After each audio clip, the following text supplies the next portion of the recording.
Hello everyone, I'm back. Oh, after a long time. So, आज हम chapter 1 का last topic करेंगे ताकि हमारा चैप्टर 1 फिनिश हो जाए. Then we will proceed further. One shot and rest NCERT के बहुत important questions. Fine, are you ready for it? Okay. So, topic for today is uses of accounting information and their needs और parties interested in accounting information. ठीक है, कौन कौन सी parties interested होती हैं हमारी अकाउंटिंग इंफॉर्मेशन में? टू टाइप्स की पार्टीज होती हैं. One is internal user and the second one is external users. Internal users को हम प्राइमरी यूजर्स कहते हैं, एक्सटर्नल यूजर्स को हम सेकेंडरी यूजर्स कहते हैं. मैंने क्या किया है, मैंने इसको टेबुलर फॉर्म में डिवाइड कर दिया है. इंटरनल यूजर्स को हम कहते हैं, 3 पार्ट्स में डिवाइड किया है. इंटरनल मैनेजमेंट, प्रोप्राइटर, पार्टनर्स और एम्प्लॉयज. एक्सटर्नल यूजर्स को हमने किया है investors, lenders, legal bodies, suppliers, general public and government researchers. तो मैंने क्या किया, मैंने इनको टेबुलर फॉर्म में डिवाइड कर दिया है. एक्सटर्नल यूजर्स होते हैं हमारे investors, lenders, legal bodies, suppliers, general public and government researchers. अब इंटरनल यूजर्स होते कौन हैं और एक्सटर्नल यूजर्स क्या होते हैं? इंटरनल यूजर्स वो होते हैं जिनका डायरेक्ट इंटरेस्ट होता है बिजनेस एंटरप्राइज में. ठीक है, जैसे हमारे ओनर्स हो गए जिन्हें हम प्रेजेंट इन्वेस्टर्स भी कहते हैं. क्यों इनका डायरेक्ट इंटरेस्ट होता है? क्योंकि इनका डायरेक्ट कैपिटल लगी हुई है, इन्होंने मनी लगाया हुआ है, तो इनको पता होना चाहिए कि प्रॉफिटेबिलिटी और फिनेंशियल साउंडनेस क्या है बिजनेस की. मैनेजमेंट, क्योंकि उसको पता है, उनको accounting information चाहिए for the efficient and smooth running of the business. Fine, efficient and smooth running of the business. Their needs are met by accounting information. Then employees. Employees को क्यों पता होनी चाहिए? ताकि वो एक्सेस कर सके एबिलिटी ऑफ द बिजनेस, ताकि हम उनको हायर वेजेस और बोनसेस दे सकें. तो इंटरनल यूजर्स कौन से होते हैं? जिनका डायरेक्ट इंटरेस्ट होता है बिजनेस एंटरप्राइजेस में. ठीक है. Then comes are external users, जिनका प्रेजेंट या फ्यूचर इंटरेस्ट होता है बिजनेस में, लेकिन वो मैनेजमेंट के पार्ट नहीं होते.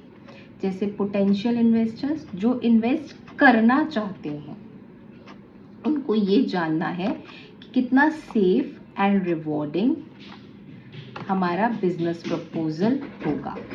शॉर्ट टर्म क्रेडिटर्स जैसे suppliers of goods and services जो हमें क्रेडिट पे देते हैं, शॉर्ट टर्म क्रेडिट, उनको क्यों जानना है? Credit worthiness of the business के लिए. लॉन्ग टर्म क्रेडिटर्स कौन होते हैं? फाइनेंशियल इंस्टीट्यूशंस जैसे हमारे बैंक्स. उनको ये देखना है ताकि हमारा इंटरेस्ट रीपे होगा और लॉन्ग टर्म लोन हमारा दे सकते हैं या नहीं दे सकते. Tax authority for assessment of income tax and GST की फुल फॉर्म होती है गुड्स एंड सर्विस टैक्स. ये नेक्स्ट चैप्टर्स में हम और करेंगे. Then government and their agencies जो policies relating to taxation, allocation of resources करते हैं. सोशल रिस्पॉन्सिबिलिटी ग्रुप जैसे एनवायरमेंट प्रोटेक्शन ग्रुप, क्या इम्पैक्ट है एनवायरमेंट का और steps taken by enterprise. Public को क्यों हमारे को इंफॉर्मेशन देनी है? ताकि वो प्रोवाइड करें एम्प्लॉयज को amenities in the locality and bring the customers to local suppliers. Competitors, they want information and strength and weakness of the enterprise for making comparison. कोई भी 5 अगर कर लोगे external, that's more than enough. So एक बार repeat करा देती हूँ. 2 टाइप्स के यूजर्स होते हैं, इंटरनल यूजर्स, एक्सटर्नल यूजर्स. जो हमारी मैनेजमेंट होती है, जो हमारे ओनर्स होते हैं, जो हमारे एम्प्लॉयज़ होते हैं, वो इंटरनल यूजर्स होते हैं. External users, investors, lenders, legal bodies, suppliers, general public, and government researchers. Fine. And today I'm going to cover one more important topic, the last topic for this chapter number 1, role of accounting. अब accounting का role क्या है? Accounting का role हमारा change हो चुका है और क्या क्या रोल प्ले करते हैं? वो रोल प्ले करते हैं role of a language. I told you it's an art as well as science. Role of historical records maintain करते हैं ना हमारे because of accounting. Role of determining the net profit and loss से, account से. Role of determining the financial position through balance sheet. Role of information system, competitors को हम दूसरी third parties को कम्युनिकेट करते हैं अकाउंटिंग के through. And role of service provider. Is that okay?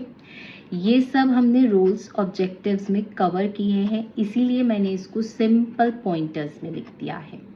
Role of language, role of historical record and determining the net profit, financial position, and role of information system, as well as role of service provider. With this, we come to end of our chapter number 1. But before going, do like my channel and do subscribe.